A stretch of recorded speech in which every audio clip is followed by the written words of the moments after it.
بسم اللہ الرحمن الرحیم۔ مقدمہ۔ ان گزارشوں کے عنوان میں لفظ مقدمہ دیکھ کر کسی کو یہ غلط فہمی نہ ہو کہ میں قرآن کا مقدمہ لکھ رہا ہوں۔ یہ قرآن کا نہیں، تفہیم القرآن کا مقدمہ ہے، اور اس کے لکھنے سے میرے پیش نظر دو مقصد ہیں۔ اول یہ کہ قرآن کا مطالعہ شروع کرنے سے پہلے ایک عام ناظر ان باتوں سے اچھی طرح واقف ہو جائے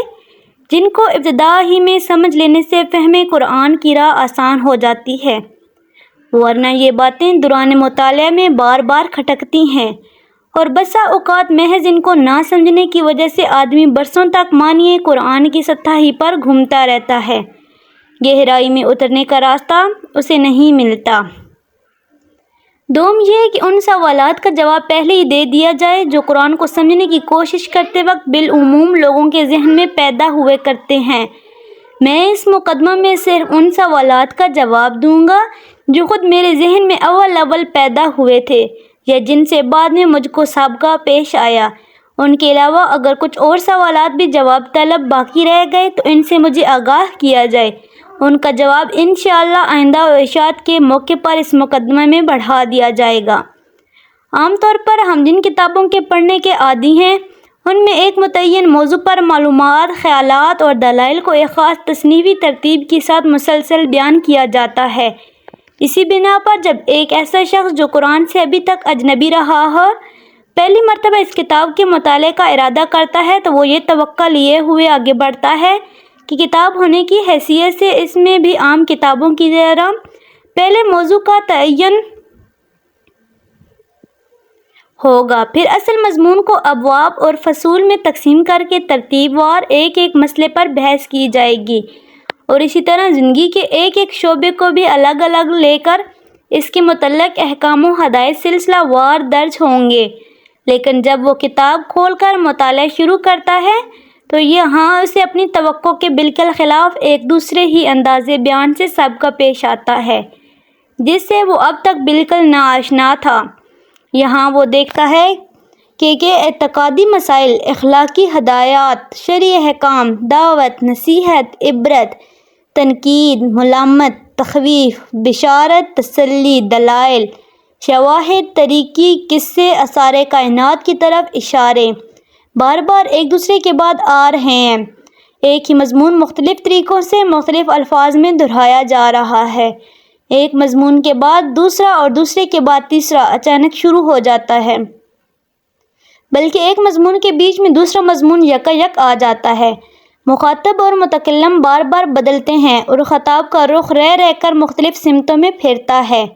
بابوں اور فصلوں کی تقسیم کا کہیں نشان نہیں، تاریخ ہے تو تاریخ نگاری کے انداز میں نہیں، فلسفہ مابعد طبیعیات میں تو منطق الفلسفہ کی زبان میں نہیں، انسان اور موجودات عالم کا ذکر ہے تو علم طبیعی کے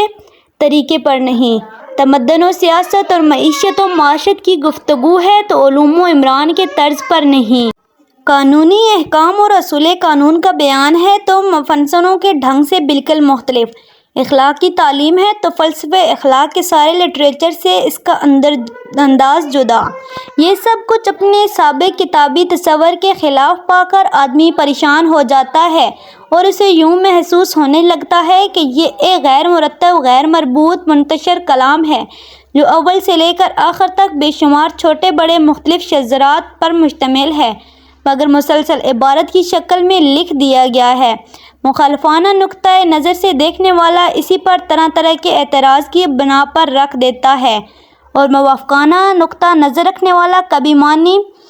ہی نہیں ہوتا، کبھی اس ظاہری بے ترتیبی کے تاویلیں کر کے اپنے دل کو سمجھا لیتا ہے، کبھی مصنوعی طریقے سے ربط تلاش کر کے عجیب عجیب نتائج نکالتا ہے، اور کبھی نظریہ شذرات کو قبول کر لیتا ہے جس کی وجہ سے ہر آیت اپنے سیاق و سباق سے الگ ہو کر ایسی معنی افرینیوں کی آماج گاہ بن جاتی ہے جو قائل کی منشا کے خلاف ہوتی ہے۔ پھر ایک کتاب کو اچھی طرح سمجھنے کے لیے ضروری ہے کہ پڑھنے والے کو اس کا موضوع معلوم ہو، اس کے مقصد و مدعا اور اس کے مرکزی مضمون کا علم ہو، اس کی انداز بیان سے واقفیت ہو، اس کی اصطلاحی زبان اور اس کے مخصوص طرز تعبیر سے شناسائی ہو، اور اس کے بیانات پر اپنی ظاہری عبارت کے پیچھے جن احوال و معاملات سے تعلق رکھتے ہوں وہ بھی نظر کے سامنے رہیں۔ عام طور پر جب کتابیں ہم پڑھتے ہیں ان میں یہ چیزیں بآسانی مل جاتی ہیں، اس لیے ان کے مضامین کی تہہ تک پہنچنے میں ہمیں کوئی بڑی زحمت نہیں ہوتی، مگر قرآن میں یہ اس طرح نہیں ملتی جس طرح ہم دوسری کتابوں میں انہیں پانے کے عادی رہیں۔ اس لیے ایک عام کتاب خواہ کسی ذہیت کے لے کر جب ہم میں کوئی ایسا شخص قرآن کا مطالعہ شروع کرتا ہے تو اسے کتاب کے موضوع، مدعا اور مرکزی مضمون کا سراغ نہیں ملتا۔ اس کا انداز بیان اور طرز تعبیر بھی اسے کچھ اجنبی سا محسوس ہوتا ہے، اور اکثر مقامات پر اس کی عبارات کا پس منظر بھی اس کی نگاہوں سے اوجھل رہتا ہے۔ نتیجہ یہ ہوتا ہے کہ متفرق آیات میں حکمت کے جو موتی بکھرے ہوئے ہیں، ان میں کم و بیش مستفید ہونے کے باوجود آدمی کلام اللہ کی اصلی روح تک پہنچنے سے محروم رہ جاتا ہے، اور علمی کتاب حاصل کرنے کے بجائے اس کو کتاب کے محض چند منتشر نکات و فوائد پر حاصل ہوتی ہے۔ بلکہ اکثر لوگ جو قرآن کا مطالعہ کر کے شبہات میں مبتلا ہو جاتے ہیں، ان کو بھٹکنے کی ایک وجہ یہ بھی ہے کہ فہم کتاب ان کے ضروری مبادی سے ناواقف رہتے ہوئے جب وہ قرآن کو پڑھتے ہیں تو یہ اس کے صفحات پر مختلف مضامین انہیں بکھرے ہوئے نظر آتے ہیں۔ بکثرت آیات کا مطالبہ ان پر نہیں کھلتا۔ بہت سی آیات کو دیکھتے ہیں کہ بجائے خود نور حکمت کی سے جگمگا رہی ہیں، مگر سیاق عبارت میں بالکل بے جوڑ محسوس ہوتی ہیں۔ متعدد مقامات پر تعبیرات اور اسلوب بیان کی ناواقفیت انہیں اصل مطلب سے ہٹا کر اور ہی طرف لے جاتی ہے، اور اکثر مواقع پر پس منظر کا صحیح علم نہ ہونے سے شدید غلط فہمیاں پیش آتی ہیں۔ قرآن کس قسم کی کتاب ہے؟ اس کے نزول کی کیفیت اور اس کی ترتیب کی نوعیت کیا ہے؟ اس کا موضوع گفتگو کیا ہے؟ اس کی ساری بحث کسی مدعا کے لیے ہے، کسی مرکزی مضمون کے ساتھ اس کے پہ بے شمار مختلف نوع کے مضامین وابستہ ہیں۔ کیا طرز استدلال اور کیا طرز بیان اس نے اپنے مدعا کے لیے اختیار کیا ہے؟ اور ایسے ہی دوسرے چند ضروری سوالات ہیں جن کا جواب صاف اور سیدھے طریقے سے اگر آدمی کو ابتدا ہی میں مل جائے تو وہ بہت سے خطرات سے بچ سکتا ہے، اور اس کے لیے فہم و تدبر کی راہیں کشادہ ہو سکتی ہیں۔ جو شخص قرآن میں تصنیفی ترتیب تلاش کرتا ہے اور وہاں اسے نہ پا کر کتاب کے صفحات میں بھٹکنے لگتا ہے، اس کی پریشانی کی اصل وجہ یہی ہے کہ وہ مطالعہ قرآن کے ان مبادی سے ناواقف ہوتا ہے۔ وہ اس گمان کے ساتھ مطالعہ شروع کرتا ہے کہ وہ مذہب کے موضوع پر ایک کتاب پڑھنے چلا ہے۔ مذہب کا موضوع مذہب اور کتاب کے مختلف ذہنوں میں پایا جاتا ہے، مگر جب وہاں اسے اپنے ذہنی تصور سے بالکل ہی مختلف ایک چیز سے سابقہ پیش آتا ہے تو وہ اپنے آپ کو اس سے مانوس نہیں کر سکتا، اور سررشتہ مضمون ہاتھ نہ آنے کے باعث بین السطوریوں میں بھٹکنا شروع کر دیتا ہے،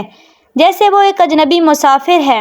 جو کسی نئے شہر کی گلیوں میں کھو گیا ہے۔ اس کم کشتگی سے وہ بچ جائے اگر اس سے پہلے ہی یہ بتا دیا جائے کہ تم جس کتاب کو پڑھنے جا رہے ہو وہ تمام دنیا کے لٹریچر میں اپنے طرز کی ایک کتاب ہے۔ اس کی تصنیف دنیا کی ساری کتابوں سے بالکل مختلف طور پر ہوئی ہے۔ اپنے موضوع اور مضمون اور ترتیب کے لحاظ سے بھی وہ ایک نرالی چیز ہے، لہٰذا تمہارے ذہن کا وہ کتابی سانچہ جو اب تک کی کتب بینی سے بنا ہے اس کتاب کی سمجھنے میں تمہاری مدد نہ کرے گا بلکہ الٹا مزاحم ہوگا۔ اسے سمجھنا چاہتے ہو تو پہلے سے قائم کیے ہوئے قیاسات کو ذہن سے نکال کر اس کی عجیب خصوصیات سے شناسائی حاصل کرو۔ اس سلسلے میں سب سے پہلے ناظر کو قرآن کی اصل سے واقف ہو جانا چاہیے، وہ خواہ اس پر ایمان لائے یا نہ لائے، مگر اس کتاب کو سمجھنے کے لیے اسے نقطۂ آغاز کے طور پر اس کی وہی اصل قبول کرنی ہوگی جو خود اس نے اور اس کے پیش کرنے والے یعنی محمد صلی اللہ علیہ وآلہ وسلم نے بیان کی ہے، اور وہ یہ ہے کہ اے خدائے ندوِ عالم نے جو ساری کائنات کا خالق اور مالک اور فرمانروا ہے، اپنی بے پایہ مملکت کے اس حصے میں جس کو زمین کہتے ہیں انسان کو پیدا کیا، اسے جاننے اور سوچنے اور سمجھنے کی قوتیں دی، بھلائی اور برائی کی تمیز دی، انتخاب اور ارادے کی آزادی عطا کی، تصرف کے اختیارات بخشے، اور فی الجملہ ایک طرز کو خود اختیاری دے کر اسے زمین میں اپنا خلیفہ بنایا۔ نمبر 2، اس منصبے پر انسان کو مقرر کرنے کے بجائے نے اچھی طرح اس کے کان کھول کر یہ بات اس کے ذہن نشین کر دی تھی کہ تمہارا اور تمام جہان کا مالک، معبود اور حاکم میں ہوں۔ میری اس سلطنت میں نہ تم کو خود مختار ہوں، نہ کسی دوسرے کے بندے ہو، اور نہ میرے سوا کوئی تمہاری اطاعت و بندگی اور پرستش کا مستحق ہے۔ دنیا کی زندگی جس میں تمہیں اختیارات دے کر بھیجا جا رہا ہے، دراصل تمہارے لیے ایک امتحان کی مدت ہے، جس کے بعد تمہیں میرے پاس واپس آنا ہوگا اور میں تمہارے کام کی جانچ کرنے کا فیصلہ کروں گا کہ تم میں سے کون امتحان میں کامیاب رہا ہے اور کون ناکام۔ تمہارے لیے صحیح رویہ یہ ہے کہ مجھے اپنے واحد و معبود اور حاکم تسلیم کرو، جو ہدایت میں بھیجوں اس کے مطابق دنیا میں کام کرو، اور دنیا کو دارالامتحان سمجھتے ہوئے اس شعور کے ساتھ زندگی بسر کرو کہ تمہارا اصل مقصد میرے آخری فیصلے میں کامیاب ہونا ہے۔ اس کے برعکس تمہارے لیے ہر وہ رویہ غلط ہے جو اس سے مختلف ہو۔ اگر پہلا رویہ اختیار کرو گے جسے اختیار کرنے کے لیے تم آزاد ہو، تو تمہیں دنیا میں اطمینان حاصل ہوگا، اور جب میرے پاس پلٹ کر آؤ گے تو میں تمہیں ابدی راحت و مسرت کو وہ گھر دوں گا جس کا نام جنت ہے۔ اور اگر دوسرے کوئی اسی رویے پر چلو گے جس پر چلنے کے لیے بھی تم کو آزادی ہے، تو دنیا میں تم کو فساد اور بے چینی کا مزہ چکھنا ہوگا، اور دنیا سے گزر کر عالم آخرت میں جب آؤ گے تو ابدی اور رنج و مصیبت کے اس گڑھے میں پھینک دیے جاؤ گے جس کا نام دوزخ ہے۔ نمبر 3، یہ فہمائش کر کے مالک کائنات نے نوع انسان کو زمین میں جگہ دی، اور اس نوع کے اولین افراد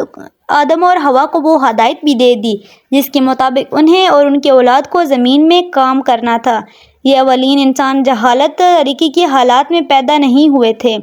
بلکہ خدا نے زمین پر ان کی زندگی کا آغاز پوری روشنی میں کیا تھا۔ وہ حقیقت سے واقف تھے، انہیں ان کا قانون حیات بتا دیا گیا تھا، ان کا طریق زندگی خدا کی اطاعت تھا، اور وہ اپنی اولاد کو یہی بات سکھا کر گئے کہ وہ مطیع خدا بن کر رہیں۔ لیکن بعد کی صدیوں